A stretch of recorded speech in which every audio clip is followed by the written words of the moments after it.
जय श्री कृष्णा। राधे राधे। दीप ज्योति पर ब्रह्म, दीप ज्योति जनार्दन, दीपो हरति में पापम संध्या दीपम नमोस्तुते। तो ज्योतिष शास्त्र में ऐसी परंपराएं चली आ रही है और जिसके पीछे तात्विक और वैज्ञानिक दोनों रहस्य छिपे हैं। तो भारतीय संस्कृति में दीप जलाने यानी कि ज्योत जलाने का बड़ा महत्व है, क्योंकि दीपक के बगैर हर शुभ कार्य अधूरा माना जाता है, हर पूजा अधूरी मानी जाती है। अगर हम ज्योतिष की माने तो एक दीपक कैसे आपका दुख दैत्यता समाप्त कर जीवन में सौभाग्य बढ़ सकता है, आज हम आपको विस्तार से बताएंगे। लेकिन उसके पहले एक दीपक में कौन सी बत्ती जलानी चाहिए, गोल या लंबी? अगर गोल जलाएं तो कौन से देवी देवताओं को प्रसन्न करने, लंबी जलाएं तो किनको प्रसन्न करने, और भूल कर भी गोल बत्ती कब न जलाएं, वरना जीवन में लक्ष्मी टिकेगी ही नहीं, घर आई लक्ष्मी लौट जाएगी। तो चलिए हम जानते हैं विस्तार से। देखिए, दीपक आपके घर के जीवन के दुख को, दुर्भाग्य को समाप्त कर सकता है। तो सुबह शाम होने वाली पूजा में आप दोनों ही समय दीपक जलाते होंगे।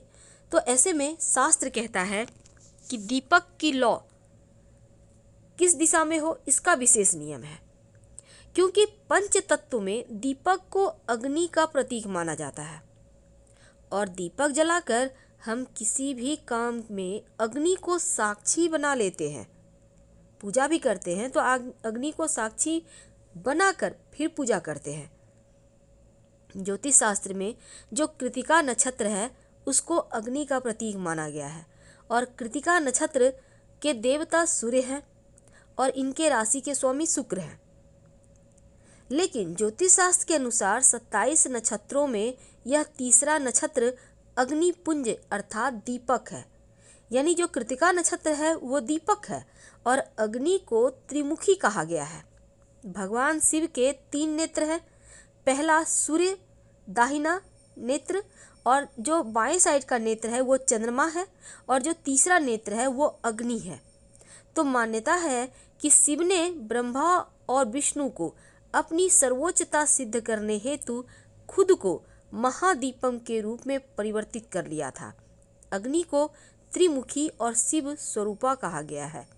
इसी कारण शास्त्रों में शिवलिंग के सामने तेल के 3 दीपक जलाकर प्रार्थना करने का विधान है। जब आप कोई विशेष मनोकामना पूर्ति के लिए शिव जी के पास जाएं तो तेल के 3 दिया जलाएं और तीनों ही दीपक, आप कोई भी तेल, तिल का तेल या सरसों का तेल का जला सकते हैं। इस दीपक में गोल बाती रखिएगा, क्योंकि शिव के सामने गोल बाती का दिया जलाएं तो सर्वोत्तम होता है, जल्दी मनोकामना पूर्ण होती है। इस दीपक में एक लौंग जरूर डाल दीजिएगा अगर कोई विशेष मनोकामना हो। तो 3 दीपक त्रिलोक, त्रिदेव, त्रिदेवी, त्रिभुवन और त्रिगुणकारी कहे गए हैं। शिवलिंग के निमित्त दीपक जलाने से सर्वाधिक फल मिलता है, दूर होते हैं दुख दरिद्रता और दुर्भाग्य। तो ये तो थी दीपक की महिमा। तो उसके पहले हम आगे बढ़ें तो आप जैसे बहुत सारे लोग ये जानना चाहते हैं कि जैसे हमने कहा कि कृतिका नक्षत्र को दीपक से तुलना किया गया है या वो दीपक अग्नि है। तो ऐसे में हर राशि के अनुसार, अपनी राशि के अनुसार भी आप दीपक जला सकते हैं। कैसे? जैसे कि आपका मेष राशि है तो आप शिवलिंग के पास चमेली के तेल का दिया जलाएं, और वृषभ राशि है तो गाय के घी में गुलाब का इत्र थोड़ा सा मिलाकर दीपक जलाएं। अगर आपकी राशि मिथुन है तो कांसे के दिए में गाय का घी डालकर दीपक जलाएं। कर्क राशि है आपकी तो गाय के घी में चंदन का इत्र डालकर दीपक जलाएं। अगर सिंह राशि है तो ताड़ के तेल का दिया जलाएं शिवलिंग के पास, और अगर कन्या राशि है तो शिवलिंग के पास गाय के घी में मेहंदी 1 चुटकी मिलाकर दीपक जलाएं। और अगर आपकी राशि तुला है तो शिवलिंग के सामने नारियल के तेल का दिया जलाएं। अगर आपकी राशि वृश्चिक है तो गाय के घी में सिंदूर डालकर दीपक जलाएं। सिंदूर ज़्यादा नहीं डालना, एकदम थोड़ा सा नाम का, आप कुमकुम भी यूज कर सकते हैं। अगर आपकी राशि धनु है तो सूर्यमुखी के तेल का दिया जलाएं शिवलिंग के सामने। अगर आपकी राशि मकर है तो आप तिल के तेल का दिया जलाएं शिवलिंग के सामने। और अगर कुंभ राशि है तो सरसों के तेल का दिया जलाएं शिव जी के सामने। और मीन राशि है तो गाय के घी में केसर डालकर दिया जलाएं। सारी मनोकामना इस तरह से दीपक जलाने से पूरी हो जाती है। तो चलिए अब हम असली मुद्दे पे आते हैं। हमने जो आपसे वादा किया है कि गोल बत्ती कब भूलकर भी नहीं जलाना चाहिए। देखिए, सबसे पहली बात, जब आप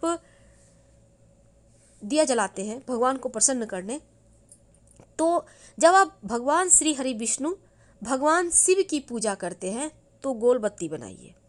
आपकी जो जिस भी आप मनोकामना के लिए पूजा कर रहे हैं वो मनोकामना जल्दी पूर्ण हो जाती है।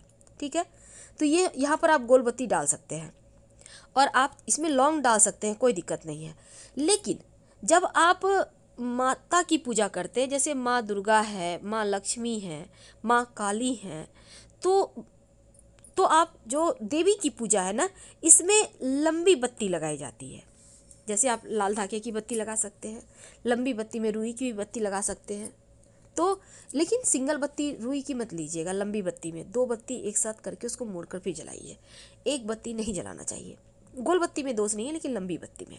अब देखिए, अगर आप पितरों की पूजा करते हैं और लंबी बाती आप लगाते हैं, अब पितरों की पूजा कौन करता है? अब आप यही सोचेंगे, जब आप अपने घर में जहाँ पर पानी का स्थान है, पीने का पानी, या कुआं के पास, या फिर आप मुख्य दरवाजे के बाहर दिया लगाते हैं, तो ये पितरों के लिए होता है।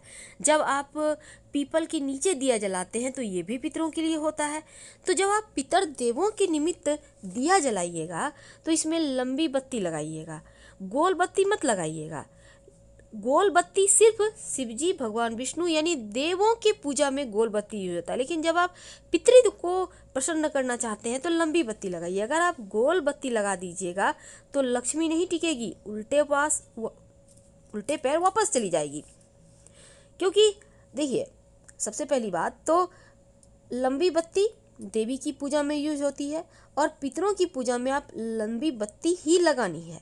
गोल बत्ती लगाएंगे तो लक्ष्मी स्थिर नहीं रहेगी, लक्ष्मी नाराज हो जाएगी।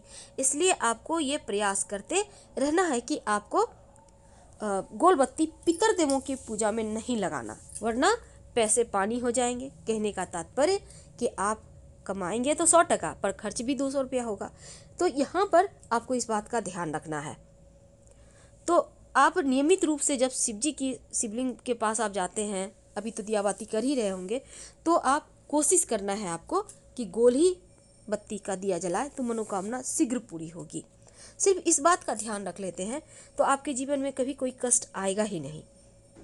अब देखिए, दूसरी बात, भगवान कई बार होता है कि आप चाहते हैं आपकी सारी मनोकामना पूर्ण हो, तो आप जब भगवान की पूजा करें तब उसमें लौंग डालें, यानी कि देवी की पूजा में, देवताओं की पूजा में। लेकिन जब पितृदेवों के निमित्त आप दिया जलाएंगे तो उसमें काला तिल डाल दीजिएगा, काली उड़द डाल दीजिएगा। कोशिश करें तिल डालने के, ज़्यादा नहीं, 1-2 दाने। इसी से पितृदेव संतुष्ट हो जाते हैं, क्योंकि शाम में उनके निमित्त दिया जलाने से ना उनके रास्ते में रोशनी होती है, उनके कष्ट कम होते हैं। इसलिए जरूर करना चाहिए। हम आपसे विदा लेते हैं। जानकारी अच्छी लगे तब लाइक कर सब्सक्राइब करें, अपनों से शेयर करें और कमेंट में हर हर महादेव जरूर लिखें। धन्यवाद। हम फिर